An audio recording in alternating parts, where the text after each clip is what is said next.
So now we are going to go draw the final phasor diagram for the transformer, considering all the components as we discussed in the equivalent circuit. So considering all the components in the equivalent circuit, we are going to draw the phasor diagram of the transformer. This is again going to be very, very tricky. You have to understand. Please follow me carefully step by step as I am going to see. Okay. So again, here also everything depends on the load. So the load can be resistive, inductive, or capacitive. So we are going to draw three phasor diagrams for the resistive, inductive, and capacitive load. First thing, we are going to draw for resistive load. See, I am going to say this step by step. Understand it. So this phi, we know how to draw. This phi is always a reference. And see here, E1 minus E1 will be always upwards, and E1 and E2 will be always downwards. See, when there is no ideal case, V1 also, V1, V2 will also be in the same direction, but in non-ideal transformer, V1 and V2 will not be along E1 and E2. First thing difference you have to understand. See, previous phasor diagram, if you see, we will be marking V2 and V1 along the same direction of minus E1 and V2. But since it is not an ideal case, only E will be marked along the positive and negative y-axis. X-axis is always phi. In the positive y-axis, I'll be marking minus E1 because of the opposing nature of the induced EMF. In the negative y-axis, I'll be marking E1 and E2. Is the first step clear for everyone? Yes, Yes, sir. sir. Yes, sir. Yes. Yes, Now sir. see here, I am going to assume that this assume this V1 is here. I am going to mark V1 here. Okay, and you know that since it is a resistive load, V I have marked V2 here. See, always from the secondary we'll be starting. Okay, so this is V2, and you know for a resistive load, V2 and I2 will be in phase. So V2 and I2 will be in the same direction. Okay, resistive load, there is no phase shift between V2 and I2. And from the equation, you see V2 is equal to, or I can write E2 is equal to I2 into R2 plus JX2 plus V2. So this equation we are going to draw. Second equation we are going to draw. E2 is equal to, where is E2? This E2 is going to be sum of two components. What are the two components? I2 into R2 plus I2 into X2. So if you join these two, this is going to be the resultant E2. So I2 into R2, I2 into R2 is a resistive component, it will be in the same direction. But I2 into X2, it is an inductor. So it is going to lag. So definitely it will be coming downwards. So the resultant of these two is going to be E2. So E2 is equal to I2 into R2 plus I2 into X2 plus V2. So V2 is also there.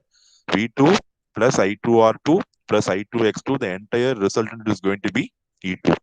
Is the first portion clear?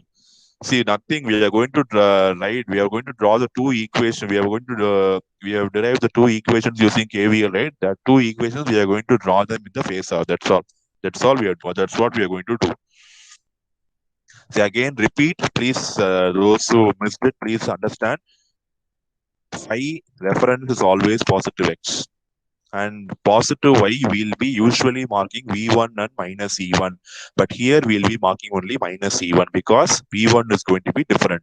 This is the practical transformer. Ideal transformer, V1 and minus E1 will be in the same side. V2, E1, V2, E2, E1 will be in the same direction. I hope you remember. Maybe I'll try to show it to you. Maybe if you the very first phasor diagrams what we have seen. I'll show you that you should be able to recollect.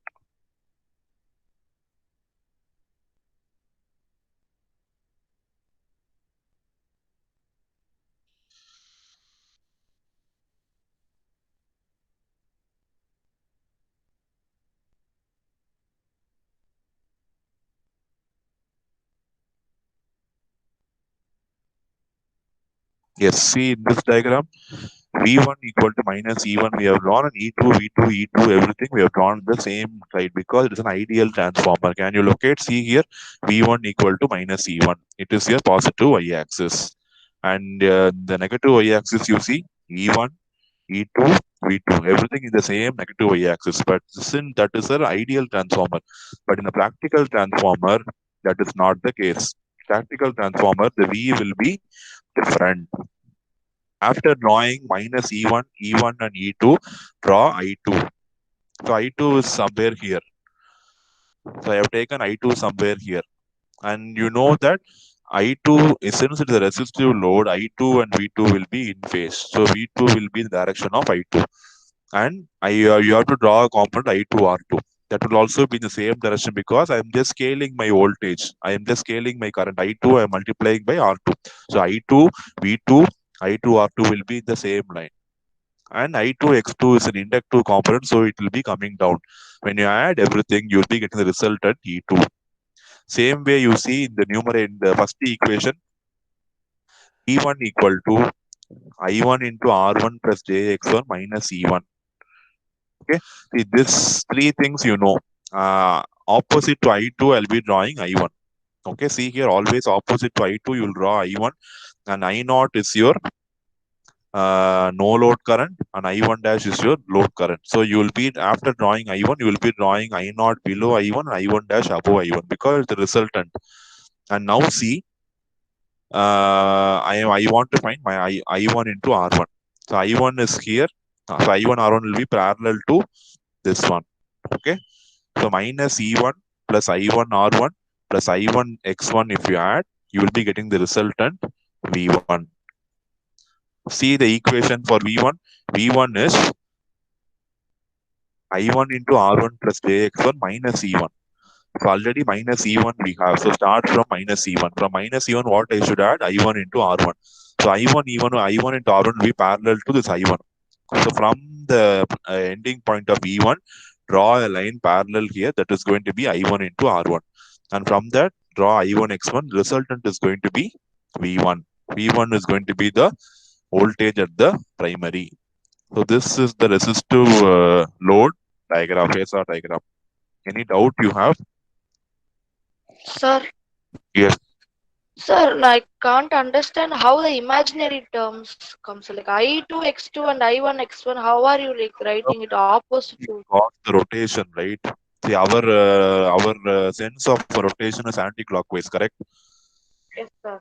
So we have to draw I2 X2 anti-clockwise rotating manner. I cannot draw I2 X2 somewhere here. I cannot draw I2 X2 somewhere here because it is clockwise. And I know that if I complete I2 X2, it should end at E2.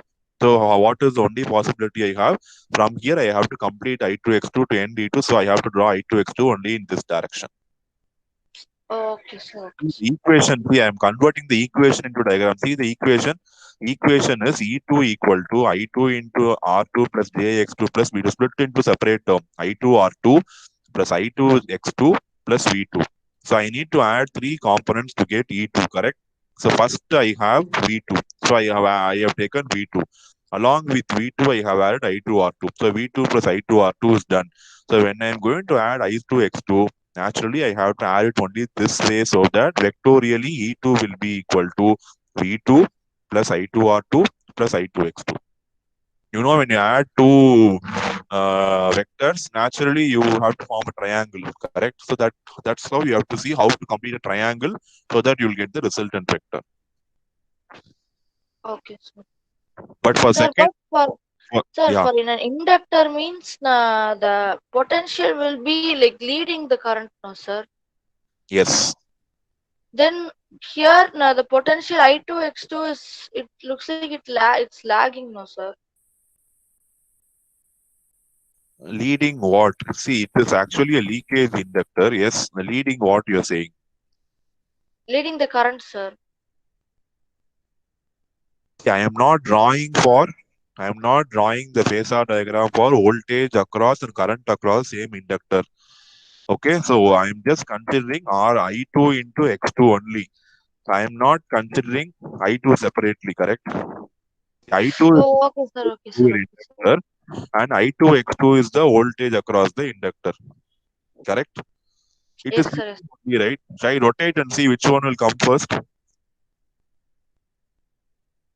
If you rotate I1, if you consider I1 and I2 X2, which will come first? Obviously, if you rotate, I2 X2 only will come first, right? Yes, sir. In anti-clockwise direction, it will come Yeah, first, sir. anti-clockwise only will always come. So I2 X2 Yes, will sir. always Yes, come first, then only I2 will come. So naturally, that is also satisfied here, right? sir. Yes, sir. Yes, sir. So that's what you have to consider the property of inductor as well as the KVL equation combinedly. You have to draw so that both the things are not violated. So in the above, in the first case, first, if you want to write the draw the phasor for the first one, V1, see it is I1 into Z1 minus E1. So already minus E1 I have, so I'm going to start from minus E1. Minus E1, what I should add? I1 into R1. Where is I1? I1 is somewhere here. So I have to draw a component parallel so that I1 into R1 is parallel to I1. So I'll draw for some extent and stop. And next one, I have to add I1 into X1. Again, in an inductor, voltage is going to lead.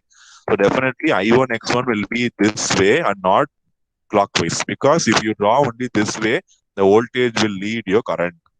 And when you add everything, you have to get V1. So the resultant is going to be V1. Okay, sir. Yes, see, maybe if you as such see this diagram, you will not understand anything. But this diagram has so much meaning to say if you split into separate components and draw. And this diagram is nothing but I am drawing the KVL equations as the phasor diagram. That's all. So these two equations are drawn as this big diagram. And from this diagram, you can naturally write back the equation also. Both should be doable. If you are thorough in the concept of writing the equation and drawing the phasor, or drawing the phasor and writing the equation, that both can be done easily. Any doubt in the resistive load?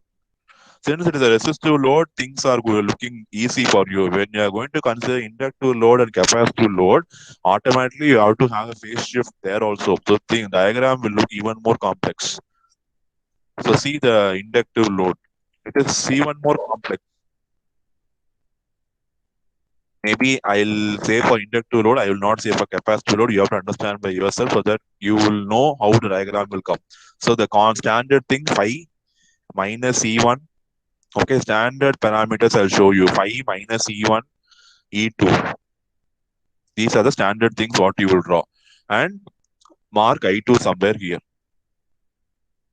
And you know that the load is inductive. In inductive load, voltage will lead your current. So definitely you have to mark V2, which is leading your I2 by a phase angle phi 2 first. Previous diagram, you see V2 and I2 were along the same path. Okay. But here you see V2 and I2 are different. V2 is leading your I2 by a phase angle phi 2. Now after that, you have to write the path, okay, right? See the KVL equation and V2 equal to I2 R2 plus V2 plus I2 R2 plus I2 X2 is going to be E2. So see, from V2 you will be marking I2 R2. I2 R2 is parallel to I2. Then you add I2 X2. That is going to be, if you add, you get your E2.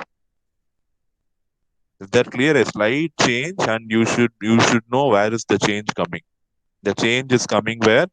This portion. Between V2 and I2, you have a phase shift. But previous diagram, you see V2 and I2 are the same path. That is the difference you have. Other things are same. And exactly opposite to I2, I'll be drawing I1. Below I1, I'll be drawing I0. Above I1, I'll be drawing I1 dash. And then, as usual, E1. From minus E1, you mark I1 R1, I1 X1, you get V1. The resultant is going to be E1. See, the upper portion will be almost similar. Only the lower portion will change because of the load. Because of the load.